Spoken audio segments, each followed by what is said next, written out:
Ganyan. Ganyan ang teacher. Dapat malakas ang dating. Unang pasok pa lang, may dating na. Hindi ko na kailangan magsalita para magsitahimikan ng mga batang ito. Good morning, class. Let me introduce myself. Ako ang inyong bagong teacher. Teacher Pau D. Matinag.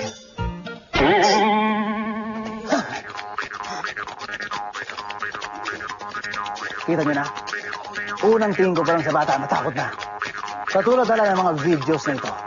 Unang tingin niyo pa lang, matatakot na kayo.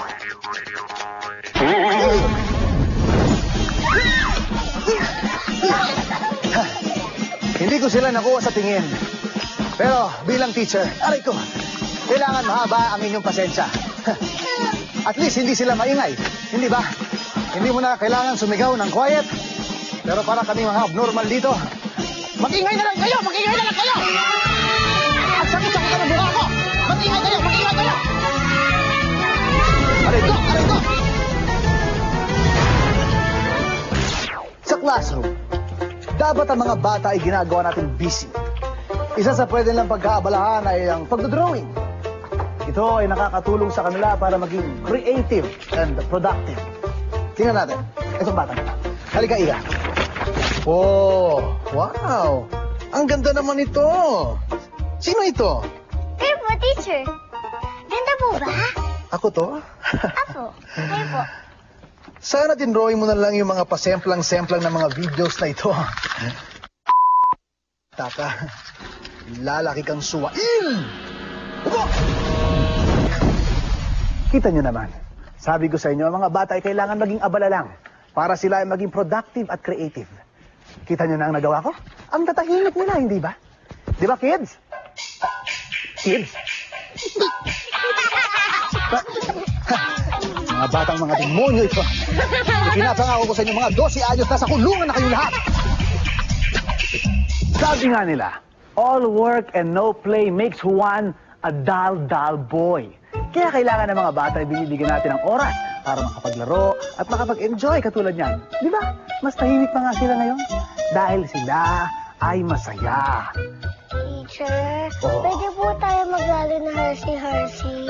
Oh, kita na napakakalmadong bata. Of course! Asan ang horsey natin?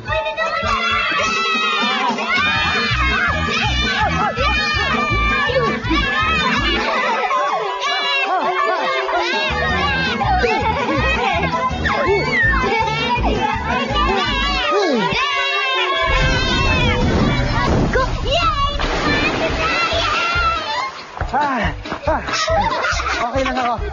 Alam niyo ang pagiging teacher. Ganito talaga. Being a teacher is such a noble profession. Basta masaya mga bata. Kaya dapat, respetuhin niyo ako. Please. Sandali, tama na! Akin to! Tatlo to!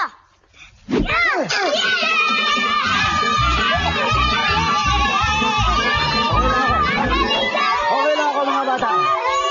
Ganyan ko kayo kamahala.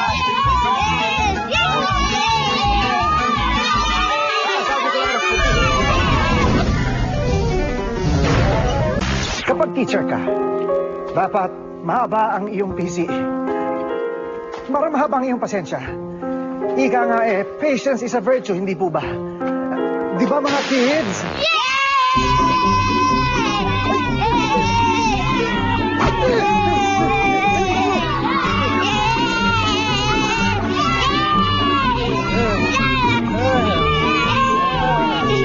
Aray ko.